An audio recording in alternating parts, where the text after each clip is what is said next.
Question एक लिख लीजिएगा।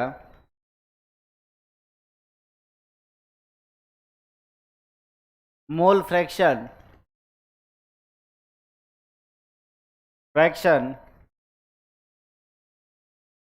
Of mole fraction of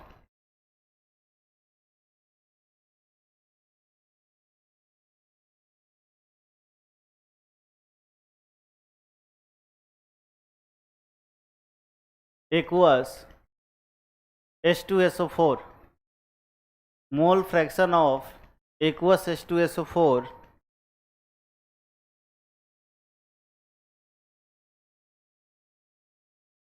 in its aqueous solution is 0.1. Find molality of solution, molality of solution 0.1 दिया है।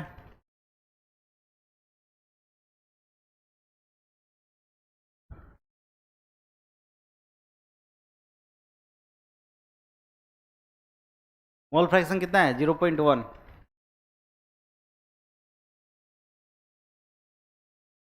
कितना हो गया बेटा बोलो?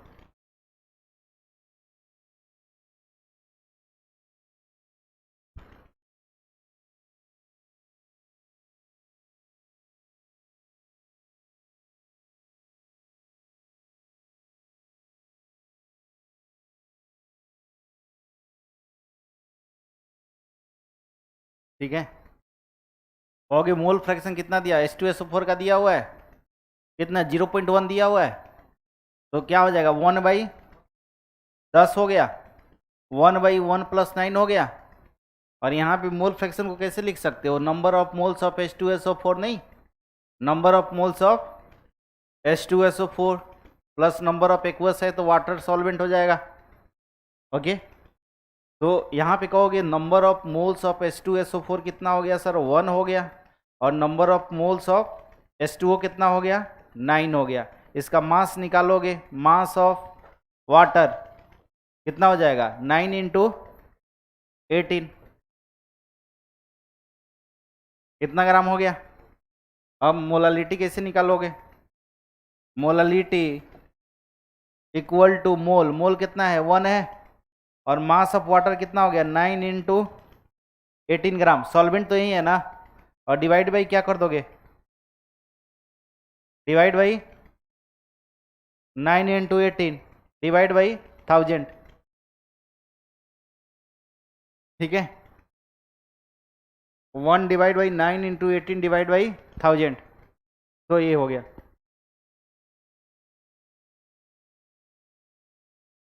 ठीक है,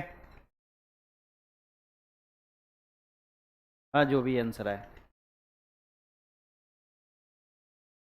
ये मास ऑफ सॉल्वेंट हो गया 9 × 18। ठीक है, और उसको ग्राम में है तो 1000 से डिवाइड कर दिए तो केजी में आ गया। तो moles per KG of solvent is molality. आया समझ में? कोई दिक्कत है? नहीं, आगे चले। नेक्स्ट कॉन्सेंट्रेशन टर्म है बेटा नॉर्मालिटी। ठीक है, अब सुनो, नॉर्मालिटी के बारे में हमको मेन आपको रेडॉक्स में पढ़ना है। जो रेडॉक्स आपका चैप्टर जस्ट इसके बाद स्टार्ट होगा। ठीक है, वहाँ पे वैलेंसी फैक्टर देखेंगे, वैलेंसी फैक्टर का पूरा कॉन्सेप्ट देखेंगे। यहाँ पे थोड़ा बहुत मैं बता रहा हूँ इसके बारे में, वैलेंसी फैक्टर के बारे में थोड़ा बहुत बताऊंगा। सुनिएगा, नॉर्मालिटी क्या है बेटा? आप बोलोगे कि हाँ, नॉर्मालिटी क्या है? It is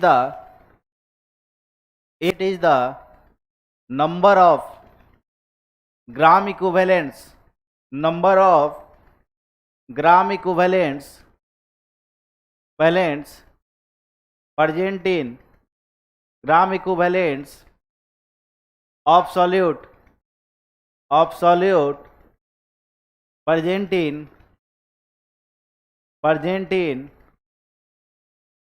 1 liter of solution, 1 liter of solution, number of gram equivalent present in 1 liter of solution.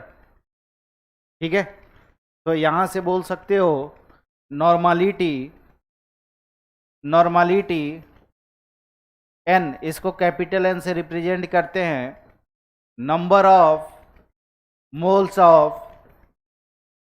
Of solute divide by volume of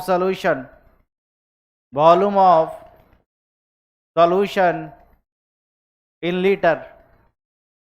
ये हो गया आपको normality,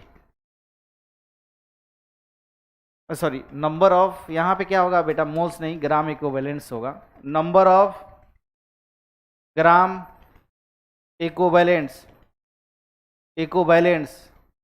number of gram equivalents of solid divide by volume of solution in litre. ठीक है, molarity के case में number of moles होगा ना।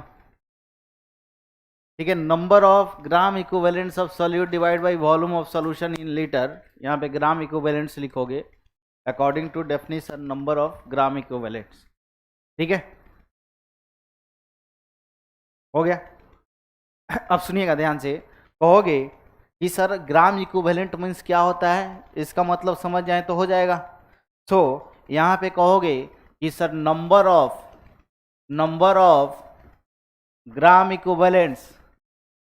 ग्राम equivalents equal to mass divide by gram equivalent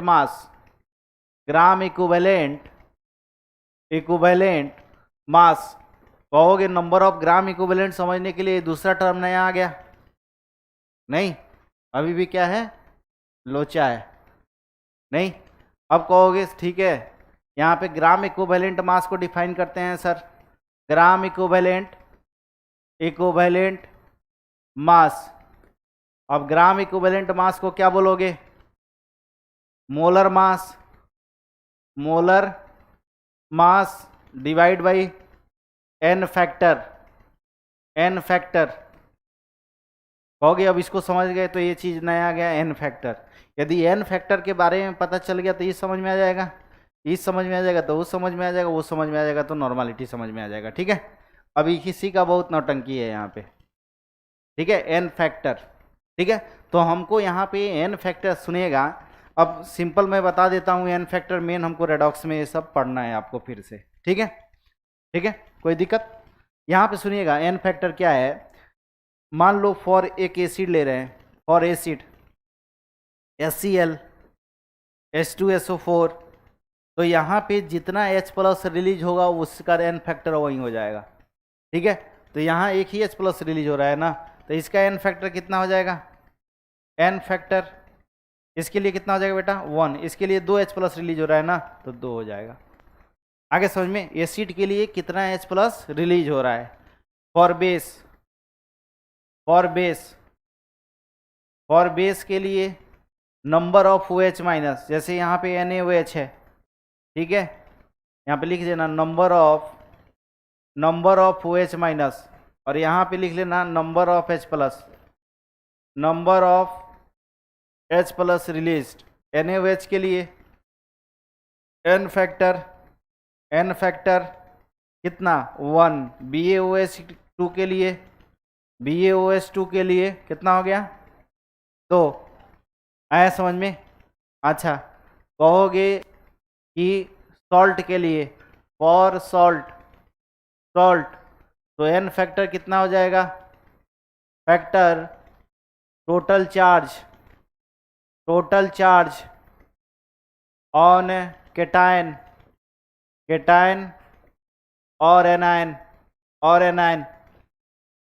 ठीक है, जैसे मैं बोलूँ यहाँ पे NaCl, तो इसको डिसोशिएट करोगे तो केटायन पे कितना चार्ज, एक चार्ज, एनायन पे कितना, टोटल चार्ज तो एक ही है ना, तो इसका एन फैक्टर क्या हो जाएगा 1 हो जाएगा। ठीक है, Na प्लस और Cl माइनस में टूट रहा है ना, Cl माइनस में टूट रहा है, तो या तो केटायन पे लो या तो एनायन पे लो। यहीं पे लिखा हूं मैं केटायन और एनायन, तो 1 हो जाएगा।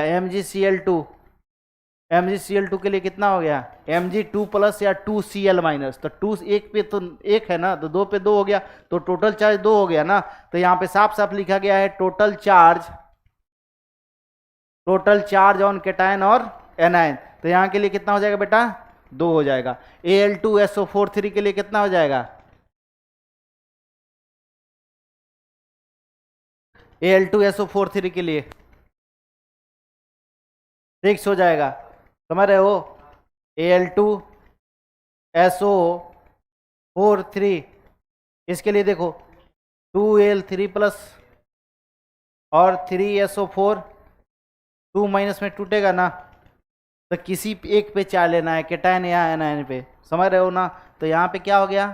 6 हो गया। एन फैक्टर कितना हो गया बेटा? 6 हो गया। ठीक है, तो कहोगे सर एन फैक्टर का मतलब इतना ही नहीं होता है, एन फैक्टर का मतलब और भी बहुत कुछ होता है जो रिडक्स में हमने पढ़ने जाना है, समझ रहे हो ना? एक ही कंपाउंड का N factor reaction to reaction बदल सकता है, इसीलिए उसका ग्राम इक्विवेलेंट मास भी बदल सकता है। ठीक है, तो उसका नंबर ऑफ ग्राम इक्विवेलेंट भी अलग हो गए, रिएक्शन में अलग अलग, एक ही कंपाउंड के लिए अलग अलग हो सकता है। ये तो मैं सिंपल बता दिया भाई, एसिड के लिए ये होगा, बेस के लिए ये होगा और सॉल्ट के लिए ये होगा, समझ रहे हो? लेकिन एक ही कंपाउंड, एक ही एसिड, एक ही बेस के लिए अलग अलग हो सकता है रिएक्शन टू रिएक्शन, समझ रहे हो? वो हमको कहाँ पे पढ़ना है बेटा? रेडॉक्स में। ठीक है, तो वहां से हम क्या करेंगे? नॉर्मालिटी को डिफाइन करेंगे। ठीक है, कोई दिक्कत? ये लिख लिए।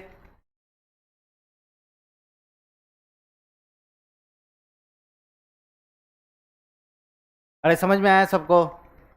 ठीक है, तो ये क्या है बेटा? नॉर्मालिटी है। ठीक है, इसको हम रेडॉक्स में बहुत डिटेल में पढ़ने वाले हैं।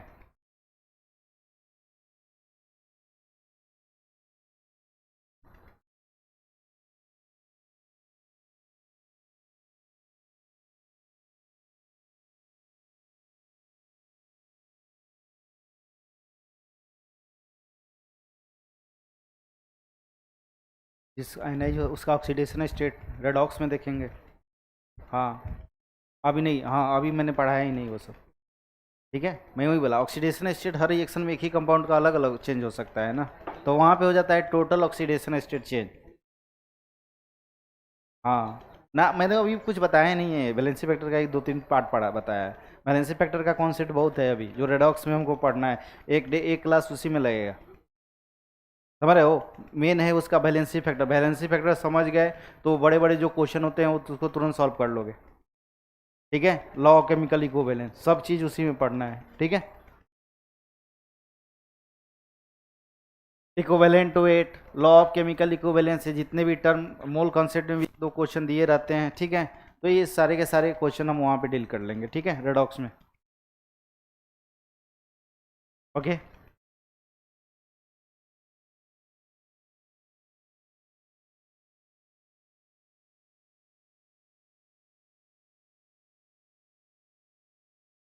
ठीक है, आगे चले। अब देखना यहाँ पे, आप यहाँ पे बोल रहे हो नॉर्मालिटी। नॉर्मालिटी थोड़ा सा और जान जाओ इसके बारे में। एन इक्वल टू कहोगे कि number of gram equivalent divide by क्या? Volume of solution in litre. ठीक है, अच्छा, नंबर ऑफ ग्राम इक्विवेलेंट क्या लिखते हो? This is the mass divide by gram equivalent मास। ठीक है, अच्छा, ग्राम इक्विवेलेंट मास क्या होता है बेटा? Mass divide by molar mass divide by N factor को वैलेंसी फैक्टर भी बोला जाता है। यहाँ पे मैंने एन फैक्टर लिख लिया, एन फैक्टर, एन फैक्टर। ठीक है, सो ई इक्वल टू क्या हो जाएगा? M by molar mass. M by molar mass को क्या बोलते हो? मोल्स नहीं बोलते हो। तो एन इंटू, और ये ऊपर चल जाएगा तो क्या हो जाएगा? एन फैक्टर हो जाएगा, एन फैक्टर हो जाएगा। सो कहोगे नंबर ऑफ इक्विवेलेंट क्या हो गया? Moles into N factor. आगे समझ में? अच्छा, यहाँ पे आप रख दो एन इंटू मोल्स, मैं लिख रहा हूँ यहाँ पे N into N factor, N factor divide by volume, तो एन बाई भी क्या हो गया? मोलारिटी नहीं हो गया? तो molarity, molarity into N factor, N factor. तो नॉर्मालिटी ये हो जाता है बेटा, नॉर्मालिटी क्या हो जाता है? नॉर्मालिटी क्या हो जाता है? Molarity into N factor. और यहाँ से क्या निकाले? नंबर ऑफ इक्विवेलेंट और number of gram equivalents, number of equivalents equivalents equal to number of moles into क्या कहोगे, एन फैक्टर। समझ में आया? तो नंबर ऑफ इक्विवेलेंट क्या हो जाएगा, number of moles into N factor. समझ में आ गया? ई रिप्रेजेंट करता है नंबर ऑफ ग्राम इक्विवेलेंट को, एम मास को रिप्रेजेंट करता है, G M gram equivalent mass. Gram equivalent mass को molar mass divide by N factor लिखोगे बेटा, तो ये क्या हो जाएगा, एन फैक्टर ऊपर चल जाएगा। तो एन फैक्टर ऊपर चल जाएगा तो मास डिवाइड बाई मोलर मास क्या हो गया, नंबर ऑफ मोल्स नहीं हो गया, और एन फैक्टर ऊपर चल गया तो ये हो गया। तो यहाँ से नंबर ऑफ इक्विवेलेंट और नंबर ऑफ ग्राम इक्विवेलेंट क्या हो जाएगा, number of moles into N factor हो जाएगा। और यहाँ पे हमने क्या देखा, normality equal to molarity into N factor हो गया। आगे समझ में कोई दिक्कत? ठीक है। अब मान लो कि जैसे एग्जांपल में यहाँ पे मैं दूं, सुनो ध्यान से, कि 9.8 ग्राम H2SO4 is present in 500 millilitre solution, 500 millilitre solution, aqueous solution. ठीक है, तो इसका नॉर्मलिटी क्या हो जाएगा, तो बताओ नॉर्मलिटी क्या हो जाएगा, नॉर्मलिटी कितना हो जाएगा बेटा, बोलो। देखो यहाँ पे पहले क्या निकालोगे, इसका मोल निकालोगे और वैलेंसी फैक्टर में उससे मल्टीप्लाई कर दोगे। हाँ, चाहे क्या करो, मास डिवाइड बाई इक्विवेलेंट मास कर दो, सीधे आ जाएगा। तो यहाँ पे नंबर ऑफ ग्राम इक्विवेलेंट निकालोगे तो नंबर ऑफ इक्विवेलेंट, हाँ नंबर ऑफ ग्राम इक्विवेलेंट निकालोगे तो 9.8 ग्राम है। और ग्राम इक्विवेलेंट कैसे निकलता है, मास divide by gram equivalent mass, और ग्राम इक्विवेलेंट मास क्या हो गया, molar mass divide by valency factor. Molar mass कितना हो गया, 98 H2SO4 का हो गया, और वैलेंसी फैक्टर 2 H2SO4 दिया हुआ है ना, तो इसका एन फैक्टर कितना हो जाएगा, 2 हो जाएगा।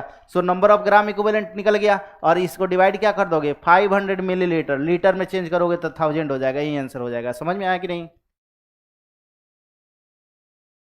मैं बोला mass divide by gram equivalent mass, और gram equivalent mass molar mass divide by N factor. तो 98 क्या है, मोलर मास है, 2 क्या है बेटा, H2SO4 को देखा जैसे इसका वैलेंसी फैक्टर हो गया, एन फैक्टर हो गया, तो डिवाइड बाई 2 कर दिया।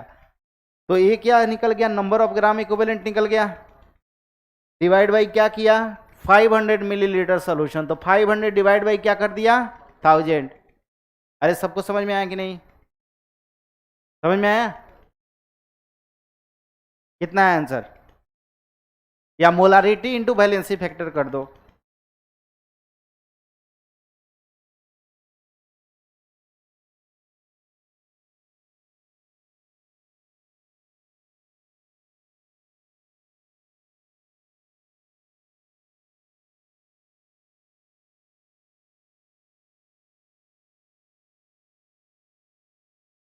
कितना आ गया, 0.4 क्लियर है?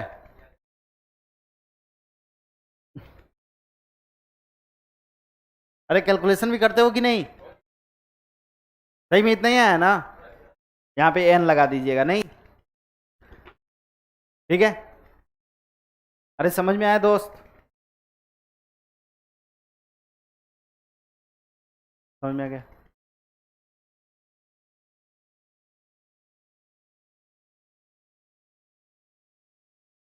आगे चले।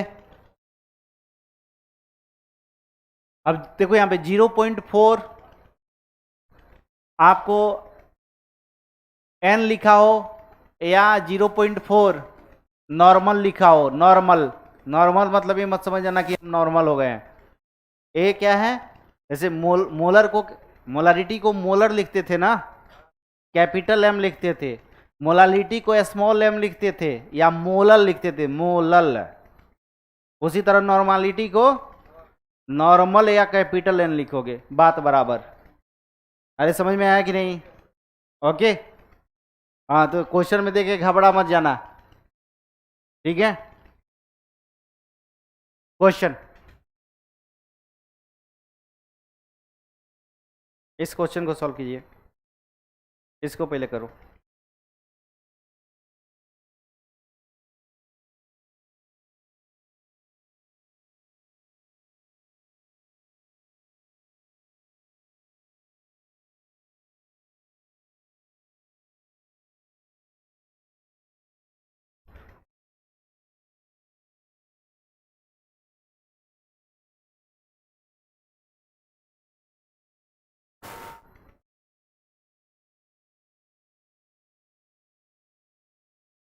हाँ इसको पहले कीजिए,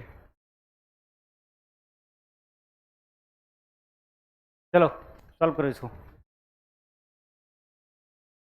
एक क्वेश्चन है जिसमें 4 क्वेश्चन दिए हैं, इंटर कन्वर्जन का क्वेश्चन है। मैं फिर से रिपीट कर रहा हूँ, इंटर जो भी है इंटर कन्वर्जन का क्वेश्चन है, उसमें फार्मूला मत रटिएगा कि एक से दूसरे में हम कैसे कन्वर्ट करते हैं, नहीं, फार्मूला रट के लोड नहीं लेना है, ठीक है। उसको उसका मीनिंग समझिए, उसी से कन्वर्ट कर दीजिए, बेसिक फार्मूला जो है उसी से कन्वर्ट हो जाएंगे, ठीक है। नहीं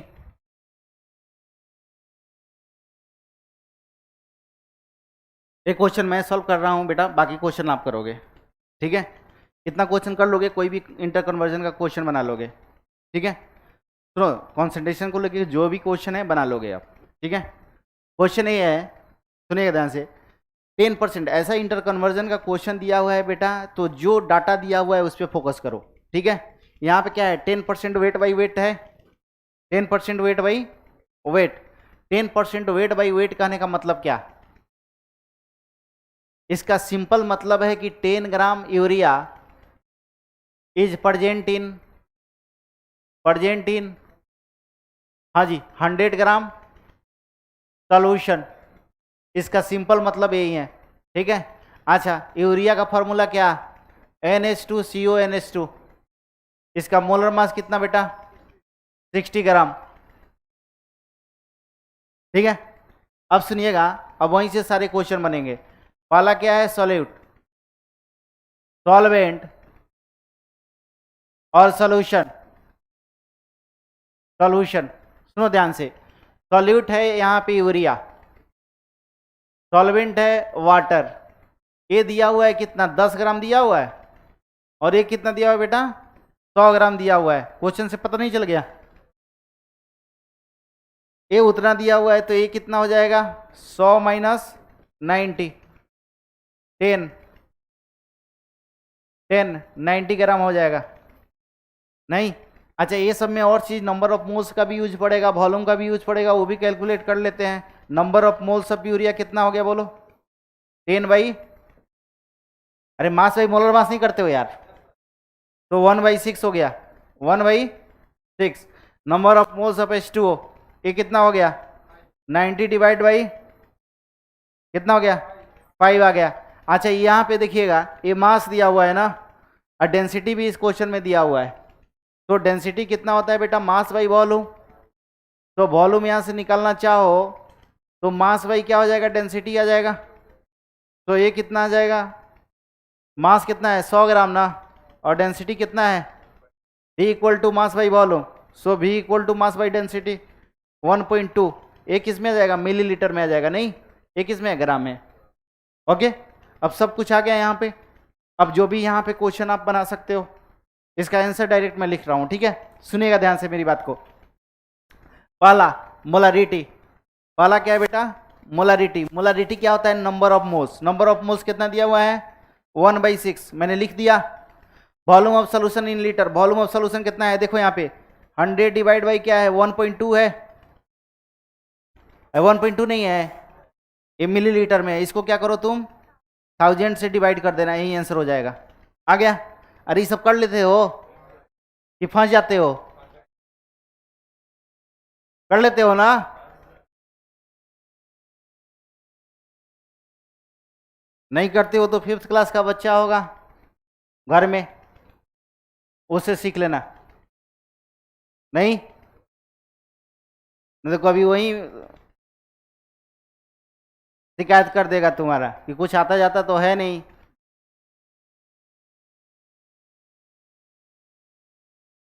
नहीं तो ये सब सीख लेना वो सबसे। अच्छा, मोलालिटी, मोलालिटी क्या होगा बेटा, 1/6 divide by mass of solvent in KG. Mass of solvent कितना है, 90। मास ऑफ सॉल्यूशन मत लिख लेना गलती से, 90 डिवाइड बाई 1000, ठीक है। अच्छा, C percentage weight by weight, percentage weight by wait.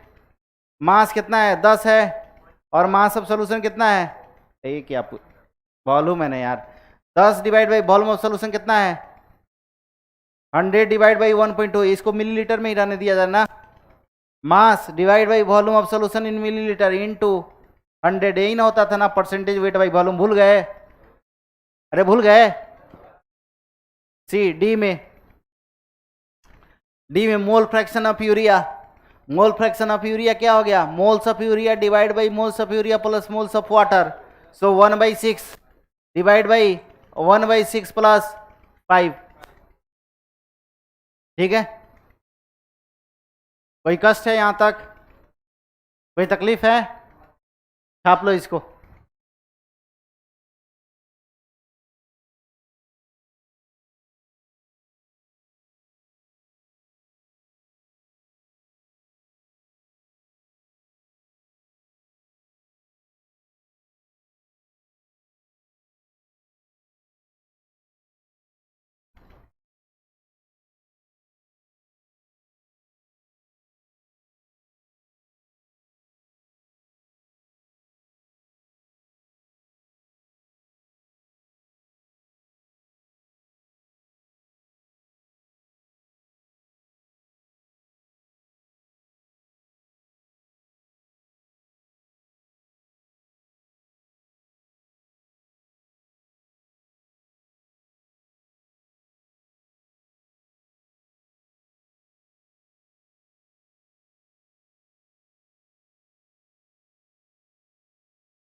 हो गया, लिख लिए?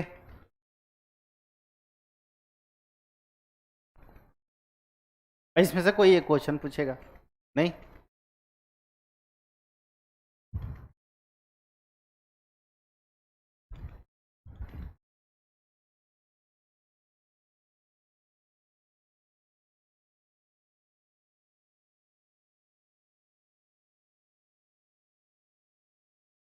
हो गया।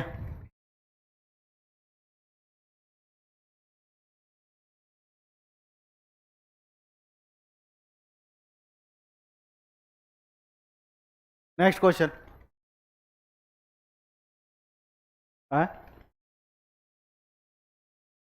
क्या क्या कह रहे हैं? ऐसा ही दिख रहा है ना, करो ना तो थोड़ा सा इधर उधर रास्ता दिखेगा उसमें। हाँ तो करके देखो।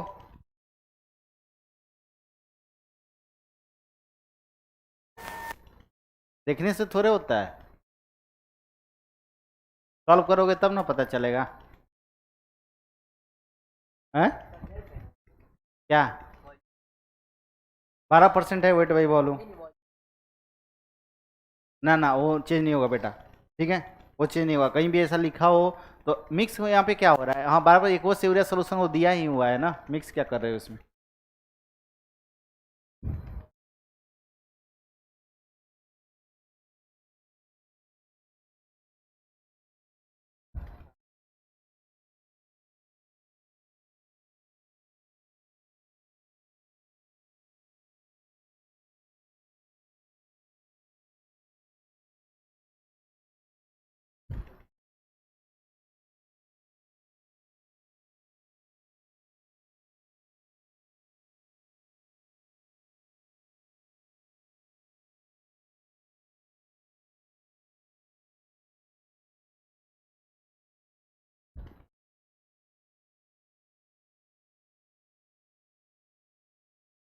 तो क्वेश्चन एक बार भी नहीं बने उसको दोबारा बनाओ। ठीक है, सॉल्व हो जाएगा।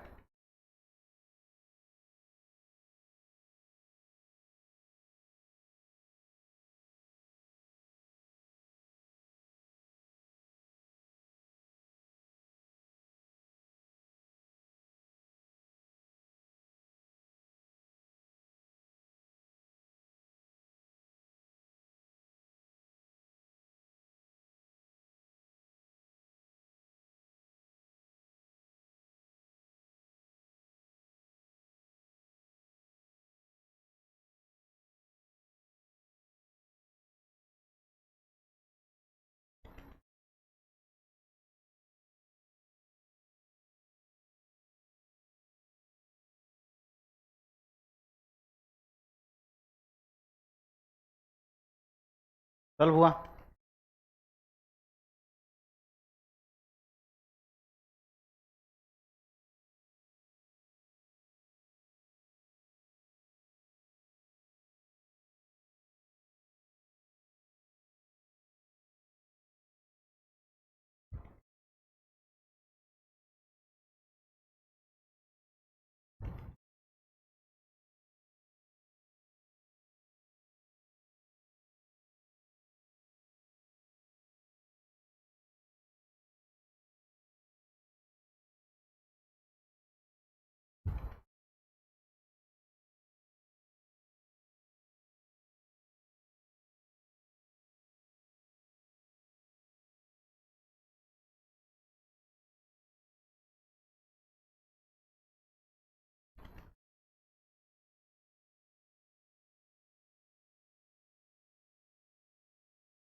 हो गया।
हाँ जी।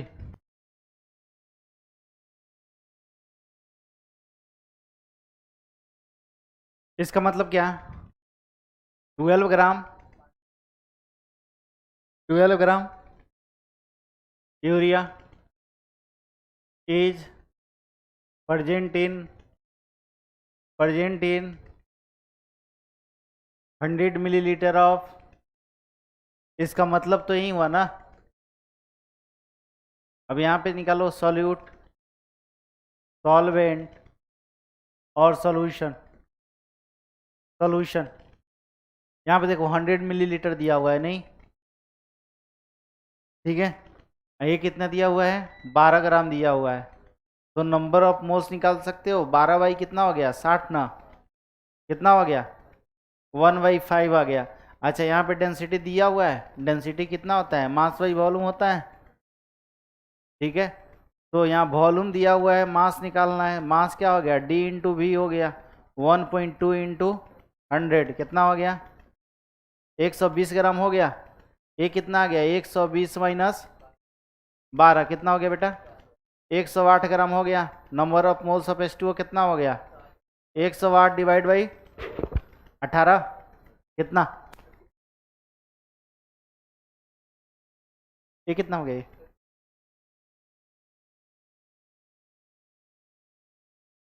अरे टेबल नहीं पढ़े हो यार? कहाँ तक टेबल पढ़े थे बचपन में?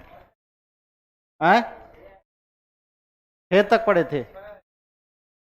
6 आएगा इसका। अरे टेबल नहीं पढ़े हो, जाके पढ़ लिया करो, याद रहना चाहिए वो। समझ रहे हो? तो बहुत जरूरी है, इसीलिए तुम लोग का मैथ इतना कमजोर है। ठीक है, हो गया ये। अब यहाँ पे लिखो मोलारिटी कितना हो गया बेटा? मोल कितना है? 1/5 है। और वॉल्यूम कितना था?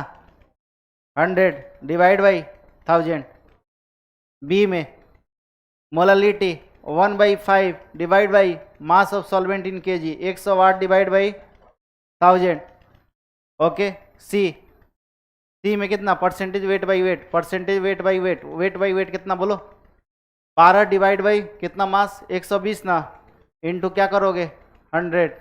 ठीक है, डी में बताओ number of moles of solute कितना है? 1/5 है, डिवाइड बाई 1/5 प्लस 6 कितना आ गया? 1/31। समझ में आया? ठीक है, लिखो इसको।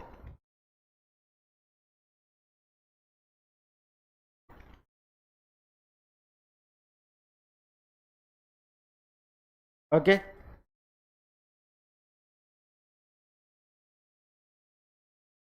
नेक्स्ट क्वेश्चन, जल्दी से लिखना है। लिख लिए थे? सॉल्व कर हो गया था सबसे?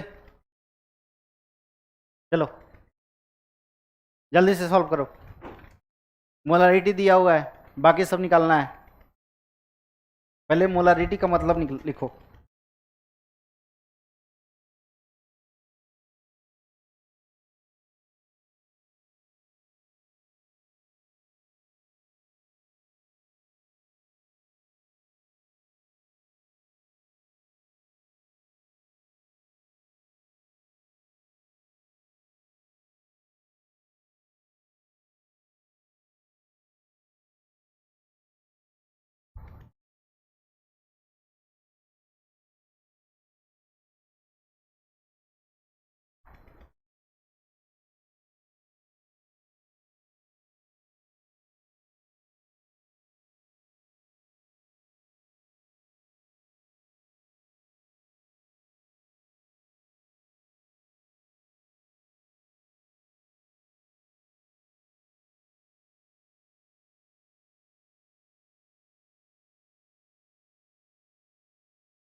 हो गया?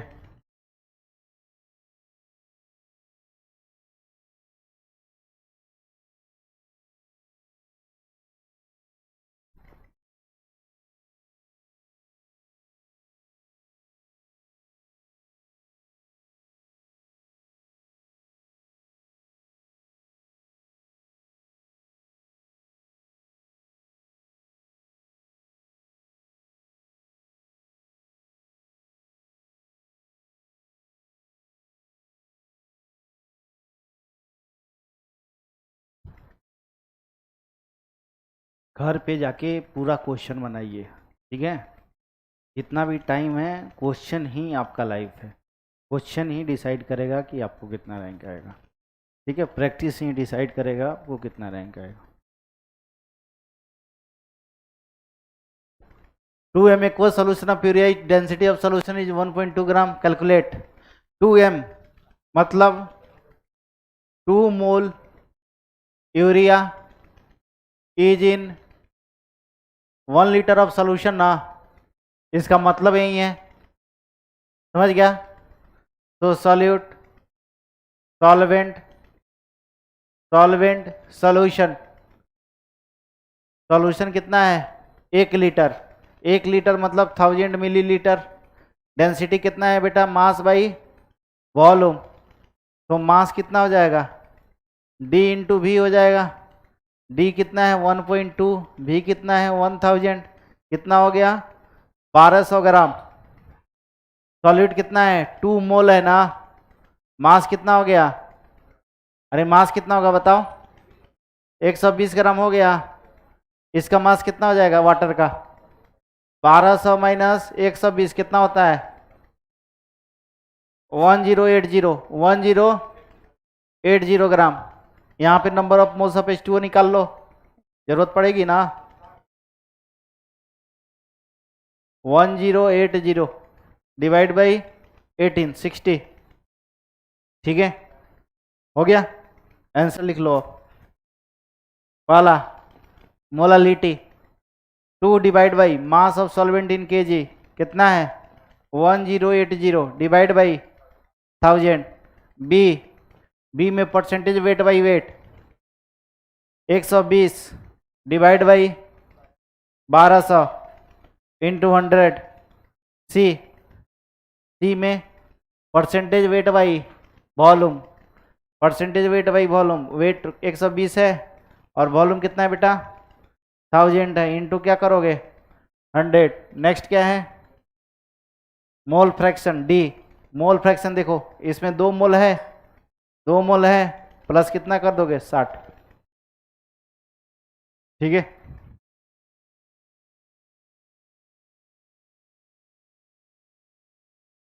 सबका आंसर आ गया था। आए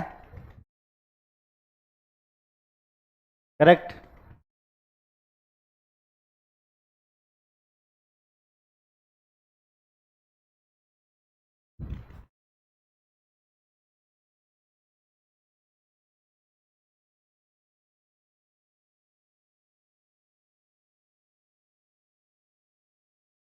हाँ NH2CO NH2। ठीक है,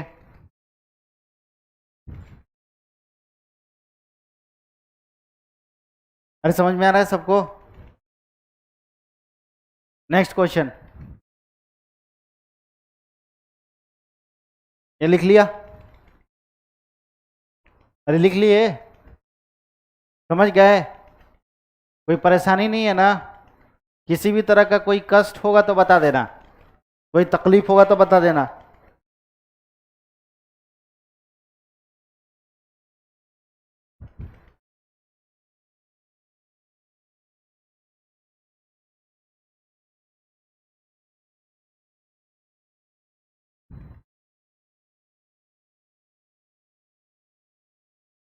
यहाँ पे क्या दिया हुआ है बेटा मोलालिटी दिया हुआ है, नहीं क्या दिया हुआ है मोलालिटी।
सॉल्व हो रहा है बेटा, हाँ सॉल्व करो, ट्राई नहीं करोगे नहीं समझ में आएगा।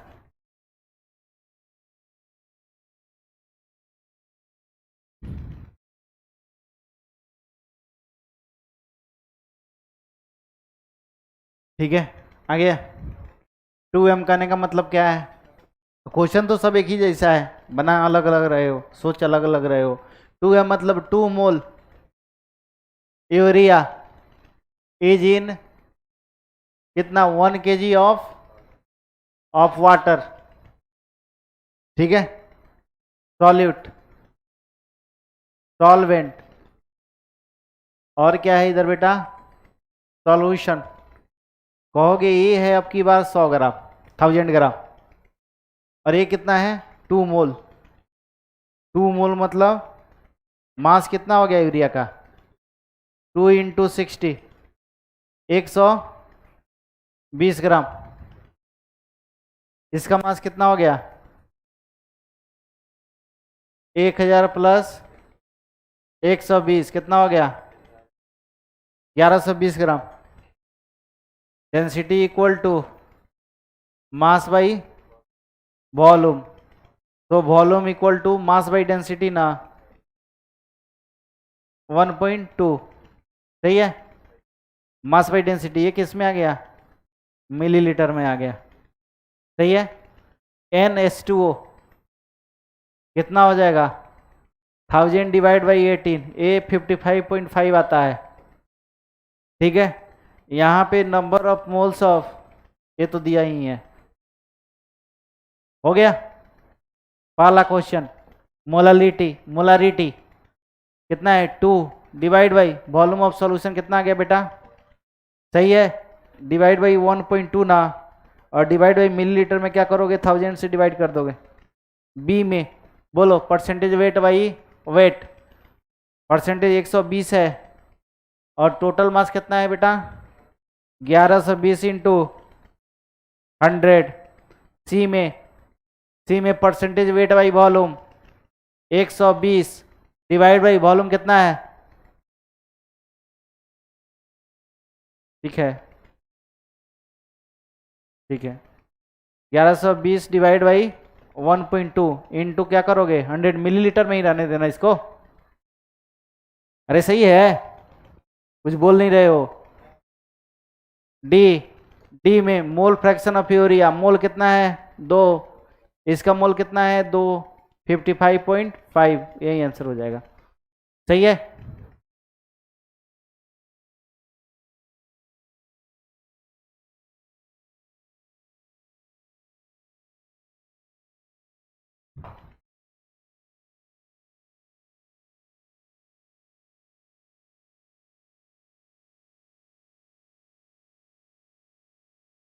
ठीक है, ऑलमोस्ट कंप्लीट हो चुका है। ठीक है, फर्स्ट चैप्टर, जो भी रेडॉक्स का पोर्शन है मैं रेडॉक्स में वो करूंगा। ठीक है, रेडॉक्स में आपको बताऊंगा।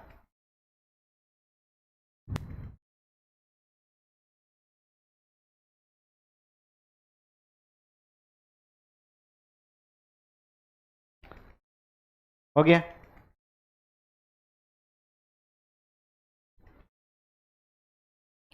मोल fraction of the urea 1/31 in its equation, density of solution is 1.2 gram per millilitre. यहाँ पे मोल फ्रैक्शन दिया हुआ है, रुको मत, सॉल्व करो, और क्लास में पूरा रेस्पॉन्स दीजिए, एकदम सॉल्व कीजिए पूरा स्पीड में। घर पे जाके तो सो जाते होगे, यहाँ ये हाल है तुम लोग का तो।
सिग्निफिकेंट फिगर हो गया है आप लोग का फिजिक्स में कि मैं पढ़ा दूं इसमें? हो गया है, कंप्लीट है? हाँ, कहोगे तो मैं रिपीट कर दूंगा, कोई दिक्कत नहीं है।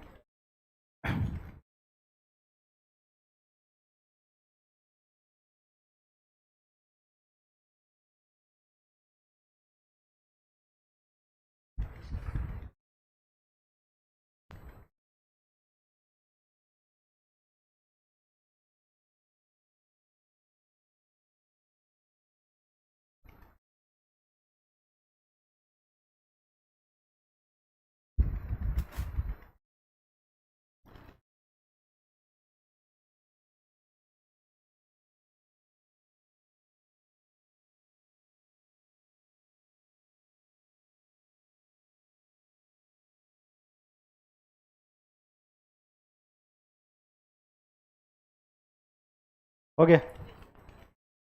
Correct, good, correct.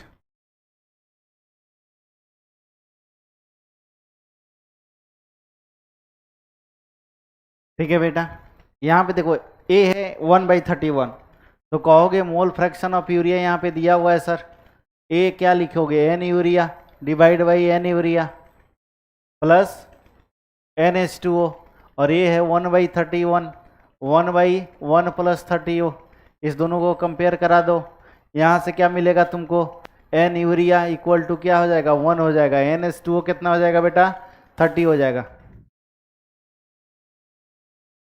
ठीक है, तो एकदम क्वेश्चन को उलझा के बनाइए, सुलझा के बनाइए, ठीक है, और उसको और मत उलझाइए।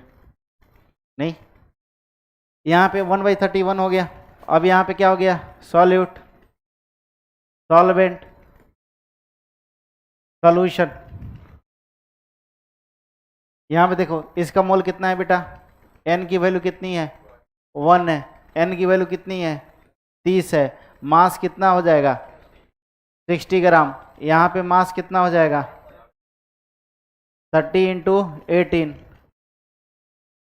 540 ग्राम, दोनों को ऐड कर दो तो सोल्यूशन का मास कितना हो जाएगा, 600 ग्राम हो जाएगा। नहीं, डेंसिटी कितना है, मास बाई वॉल्यूम, सो वॉल्यूम कितना हो जाएगा, मास बाई डेंसिटी, मास कितना है 600, 1.2 कितना हो गया, 500 मिलीलीटर, 500 मिलीलीटर हो गया। ठीक है, यहाँ पे नंबर ऑफ मोल्स ऑफ ए तो दिया ही हुआ है यार। ठीक है, चलो ए मोलरिटी कितना, 1 मोल है ना, डिवाइड बाई वॉल्यूम कितना है, 500 डिवाइड बाई 1000। बी में बताओ, मोलरिटी भी दिया हुआ है,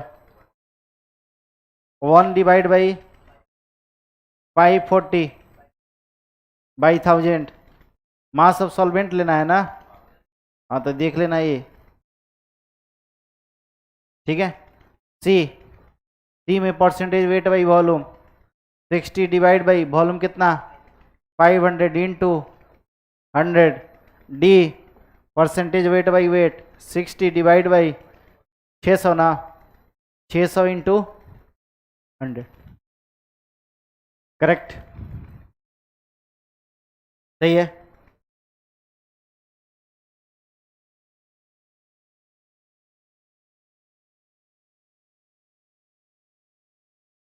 ओके, समझ में आ गया?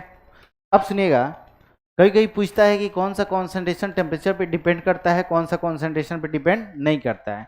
तो लॉजिक यही है कि सुनिए, मास मोल वगैरह जो होते हैं वो तो टेम्परेचर पे डिपेंड नहीं करता है, 4 मोल है तो 4 ही मोल रहेगा, 1 kg मास है तो 10 kg तो नहीं हो जाएगा ना। लेकिन वॉल्यूम क्या करेगा, चेंज होगा, टेम्परेचर पे चेंज करता है। तो जिस जिस कॉन्सेंट्रेशन टर्म में वॉल्यूम लगा हुआ है वो टेम्परेचर पे डिपेंड करेगा, जिसमें वॉल्यूम नहीं लगा हुआ है वो टेम्परेचर पे डिपेंड नहीं करेगा। सो मैं यहाँ पे लिख देता हूँ टेम्परेचर, टेम्परेचर डिपेंडेंट, डिपेंडेंट, और दूसरा लिख रहा हूँ टेम्परेचर, टेम्परेचर इंडिपेंडेंट। चलो शुरू से, परसेंटेज वेट बाई वेट, इसमें जाएगा, इसमें जाएगा ना, वेट बाई वेट है, परसेंटेज वेट बाई वॉल्यूम इसमें जाएगा, परसेंटेज वॉल्यूम बाई वॉल्यूम इसमें जाएगा। उसके बाद क्या पढ़े, मोल फ्रैक्शन, मोल फ्रैक्शन क्या जाएगा, इसमें जाएगा, मोल फ्रैक्शन इसमें जाएगा। उसके बाद क्या पढ़े बेटा, पीपीएम पढ़े ना, तो पीपीएम भी इसमें जाएगा, पीपीएम पीपीवी। उसके बाद क्या पढ़े, हाँ उसका strength of solution, strength of solution इसमें जाएगा, strength of solution, strength of solution, ठीक है, स्ट्रेंथ ऑफ सॉल्यूशन, ठीक है। अच्छा कहीं कहीं क्वेश्चन में यूनिट से भी पता चल जाता है कि ये स्ट्रेंथ ऑफ सॉल्यूशन दिया हुआ है कि क्या दिया हुआ है, समझ रहे हो ना, जैसे वहां पे कहीं स्ट्रेंथ ऑफ सॉल्यूशन लिखा हुआ है ग्राम पर मिलीलीटर में, तो उसको समझ जाना क्या स्ट्रेंथ ऑफ सॉल्यूशन दिया हुआ है, समझ रहे हो।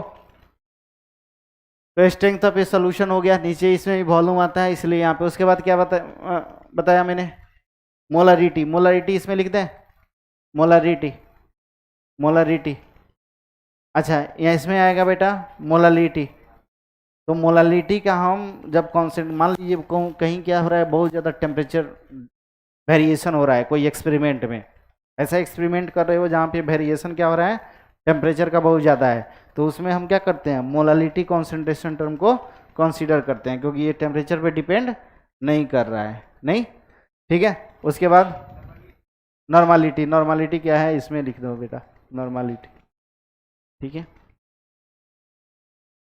ओके, ठीक है, समझ में आ गया। एक क्वेश्चन लिखना, क्वेश्चन है eight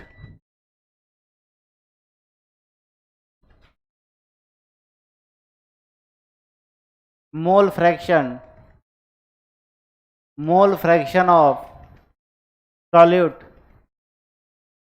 in a solution, in a solution is 0.1, ठीक है, at 298 Kelvin, at 298 Kelvin, molality, molality of solution, of solution is equal to the molarity, molarity of the solution, solution, molality और molality क्या हो गया, equal हो गया, ठीक है, at 298 kelvin, kelvin density of solution, density of solution, density of solution is 2 gram per millilitre और centimetre cube और सीसी, ठीक है। Find, find ratio of, ratio of molecular weight, molecular weight of solute, solute and that of solvent, ratio of molecular weight of solute and that of solvent, that of solvent find out कीजिए।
अरे भाई equal होने का मतलब थोड़े है उसकी value equal है ना, यूनिट थोड़े सेम हो जाएगी।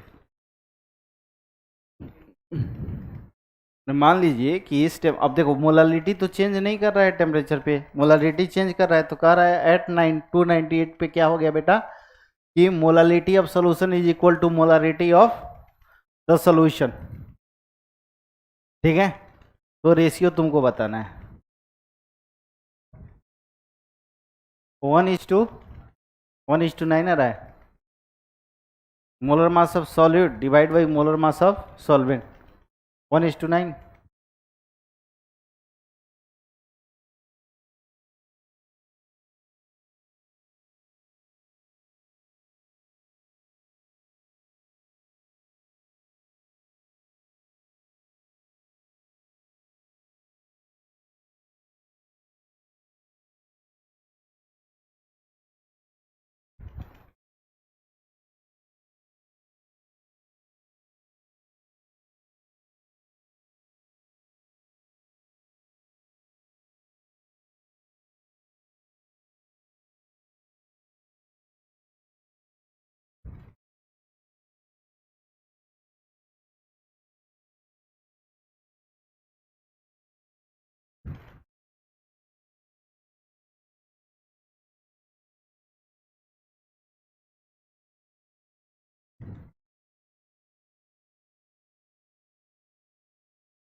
हाँ 1:9 आ रहा है।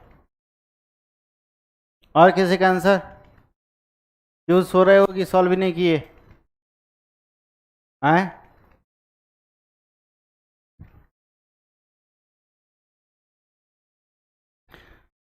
ठीक है, यहाँ पे देखो कोई सॉल्यूट है तो मोल फ्रैक्शन ऑफ सॉल्यूट कितना दिया हुआ है बेटा, ए दिया हुआ है 0.1, ए हो जाएगा 1/10, नहीं ए हो जाएगा 1/1+9, नहीं, ठीक है, तो कहोगे moles of solute equal to कितना हो गया 1 हो गया, मोल्स ऑफ सॉल्वेंट कितना हो गया इक्वल टू 9 हो गया, नहीं, तो मास कितना हो जाए, अच्छा उसके बाद क्या दिया हुआ है मोलालिटी को इक्वल करना है ना, तो मास इसका कितना हो जाएगा, mass of solute equal to 1 into मान लो कि x molecular weight of solute है, इसका मास कितना हो जाएगा 9 इंटू वाई, यहाँ पे लिख लो x is the molecular weight of solute और y is the molecular weight of solvent और मोलर मास ऑफ सॉल्वेंट।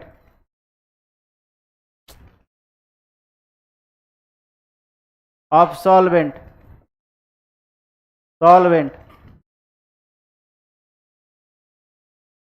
ठीक है, मास दोनों का निकल लिया, एक्स वाई अगर मॉलिक्यूलर वेट है तो मास निकल गया, ठीक है। अब देखो यहाँ पे मास ऑफ सॉल्वेंट कितना दिया हुआ है 9y, यही तो सॉल्वेंट है, और मास ऑफ सॉल्यूशन कितना दिया हुआ है, मास ऑफ सॉल्यूशन कहोगे x + 9y इतना ग्राम हो जाएगा, नहीं, वॉल्यूम निकालोगे तो क्या हो जाएगा, डेंसिटी दिया हुआ है, डेंसिटी इक्वल टू क्या हो जाएगा, मास बाई वॉल्यूम नहीं हो जाएगा, सो वॉल्यूम इक्वल टू क्या हो जाएगा, मास by density, mass by x + 9/y divide by density कितना है 2 है, इतना क्या हो गया बेटा मिलीलीटर आ गया, ठीक है। अब क्या करोगे, इक्वल कर दो मोलालिटी और मोलालिटी इक्वल टू मोलारिटी, यहाँ पे नंबर ऑफ सॉल्यूट कितना है, मोल्स ऑफ सॉल्यूट 1 है, और यहाँ पे मास ऑफ सॉल्वेंट लिखोगे ना, तो मास ऑफ सॉल्वेंट कितना है 9y डिवाइड बाई क्या करोगे 1000 kg में चेंज कर दो, यहाँ पे molarity 1 divide by x + 9y ए हो गया, कितना था, वॉल्यूम ऑफ सॉल्यूशन लिखोगे ना, तो वॉल्यूम ऑफ सॉल्यूशन कितना था, 2 ए कितना, ए मिलीलीटर में आ गया, और फिर क्या करेंगे, 1000 से डिवाइड कर देंगे। अरे समझ में आया, तो यहाँ से 1000 divide by 9y equal to A, इसी में चिपक जाएगा ना, 2000 ऊपर चल जाएगा, 2000 ऊपर x प्लस 9y,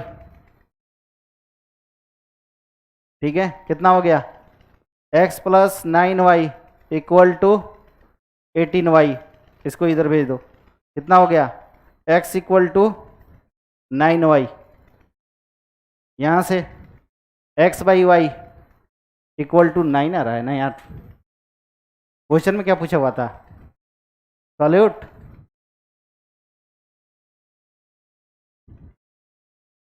सॉल्यूट ऊपर रहेगा ना, है 1/9 कैसे आ गया तुम लोग का अजी,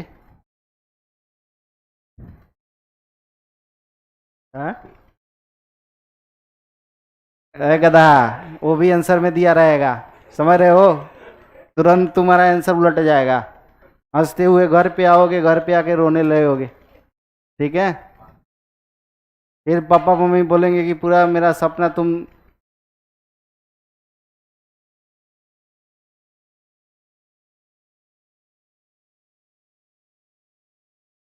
ठीक है, तो moles of solute divide by यही आ रहा है ना, ठीक है, उधर वो चला जाएगा,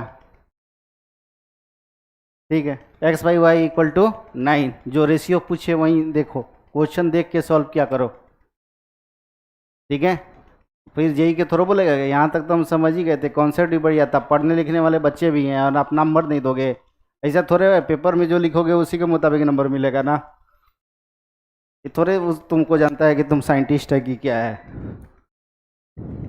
ओके, समझ में आ गया,